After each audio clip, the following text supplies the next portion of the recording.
Good morning students.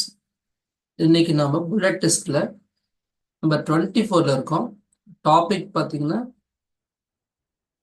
கெமிஸ்ட்ரியில் chemical ரியாக்ஷன்ஸில் ரெண்டாவது டெஸ்ட்ல இருக்கோம். இன்னைக்கு 10 கொஸ்டின்ஸ் தான் சொல்ல போகிறேன். ரெடியாக இருந்தீங்க. So first question, name a strong acid and a strong base. அதாவது ஒரு ஸ்ட்ராங் ஆசிட்டும் ஒரு ஸ்ட்ராங் பேஸையும் எழுதுங்க.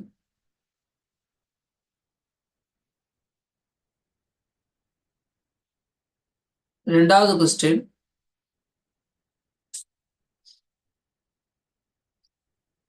நம்ம அந்த ரியாக்டிவ் சீரீஸ்ல பார்த்தோம், வரிசையா எலிமெண்ட்ஸ் நேம்ஸ் இருந்துச்சு. அதுல ஃபர்ஸ்ட் 3 எலிமெண்ட்ஸ் எதுன்னு சொல்லிடுதுங்க பார்க்கலாம். ஃபர்ஸ்ட் 3 எலிமெண்ட்ஸ் எதுன்னு சொல்லுங்க.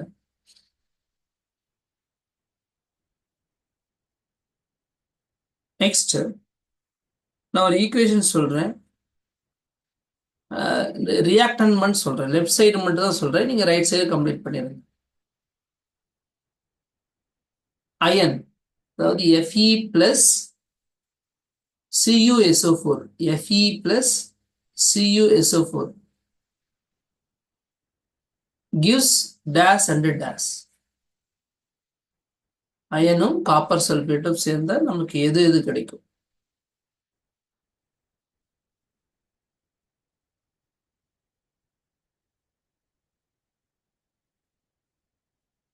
இது கூடவே இந்த கொஸ்டின்லயே இது எந்த டைப் ஆஃப் கெமிக்கல் ரியாக்ஷனுக்கு எக்ஸாம்பிள்னு சொல்லி எழுதியிருந்தோம். எந்த டைப் ஆஃப் கெமிக்கல் ரியாக்ஷன் அப்படின்னு சொல்லிட்டு அதுக்கு எக்ஸாம்பிள், இது எதுக்கான எக்ஸாம்பிள் சொல்லி எழுதியிருங்க. நெக்ஸ்ட் நம்ம டபுள் டிஸ்பிளேஸ்மெண்ட் ரியாக்ஷன் பார்த்தோம். அதுல 2 டைப் சொல்லியிருந்தோம் இல்லைங்களா? அது என்னென்ன டைப் பார்த்தோம். So what are the 2 types we discussed in double displacement reactions?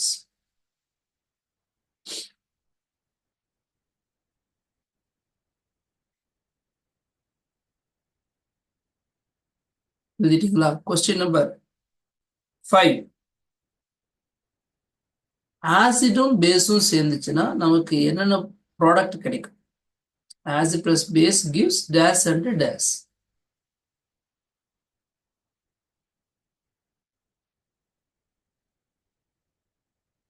இப்போ ஒரு ஸ்ட்ராங் ஆசிடும், அதாவது கொஸ்டின் நம்பர் 6, ஒரு ஸ்ட்ராங் ஆசிடும் ஒரு ஸ்ட்ராங் பேஸும் சேர்ந்துச்சுன்னா நமக்கு கிடைக்கக்கூடிய அந்த ப்ராடக்ட்ல அந்த சால்ட் வந்து எந்த நேச்சர்ல இருக்கும்? அசிடிக் நேச்சர்ல இருக்குமா, பேசிக் நேச்சர்ல இருக்குமா, இல்ல நியூட்ரலா இருக்குமா அப்படின்னு சொல்லி எழுதணும்.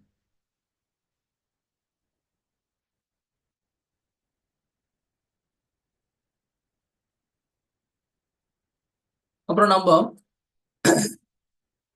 ஆர்கானிக் ஆசிட்ஸ் அப்படின்னு சொல்லிட்டு பார்த்தோம். சொல்லப்போனா அந்த ஆர்கானிக் ஆசிட்ஸ் தான் நமக்கு வீக் ஆசிட்ஸாகவும் இருக்கு. அது எப்படி முடியும் அப்படின்னு சொல்லி அந்த ஃபார்முலா எப்படி முடியும் மாதிரி சொல்லியிருந்தேன். ஸோ அப்போ அந்த ஆர்கானிக் ஆசிட்ல ஏதாவது 2 எக்ஸாம்பிள்ஸ் எழுதுங்க பார்க்கலாம். உங்களுக்கு தெரிஞ்ச 2 ஆர்கானிக் ஆசிட்ஸ் எழுதுங்க பார்க்கலாம். நேம் எழுதினாலும் சரி, ஃபார்முலா எழுதினாலும் சரி.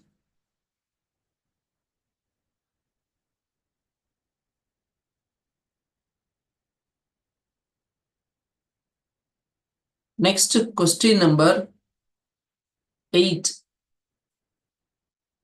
இப்போ நான் இந்த 7th கொஸ்டின்ல நான் ஆர்கானிக் ஆசிட் பத்தி சொன்னேன். அப்போனா இன்ஆர்கானிக் ஆசிட்னு சொல்லி நம்ம அதையும் சொல்லியிருந்தேன் நான். அப்போ அந்த இன்ஆர்கானிக் ஆசிட்ஸ்க்கு இன்னொரு நேம் என்ன? அதுக்கு இன்னொரு நேமும் நேற்று சொல்லியிருந்தேன் கிளாஸ்ல. இன்ஆர்கானிக் ஆசிட்ஸ்க்கு இன்னொரு பேர் என்ன? What is the other name of inorganic acids? இது question number 8. Question number 9, chemical ரியாக்ஷன்ஸ்ல எந்த ரியாக்ஷன்ல ஹீட் வெளியே வருதோ அந்த ரியாக்ஷன்ஸுக்கு ஸ்பெஷலாக ஒரு நேம் இருக்கு. அது என்ன நேம்? ஹீட்டு வெளியேற்றுறது, ஹீட்டு உள்ள வாங்கிக்கிறதுன்னு சொல்லிட்டு 2 கேட்டகரி இருக்கும். அப்போ ஹீட்டு வெளிவரதுக்கு அந்த ரியாக்ஷன்ஸ்க்கான நேம் என்ன? Question number 10.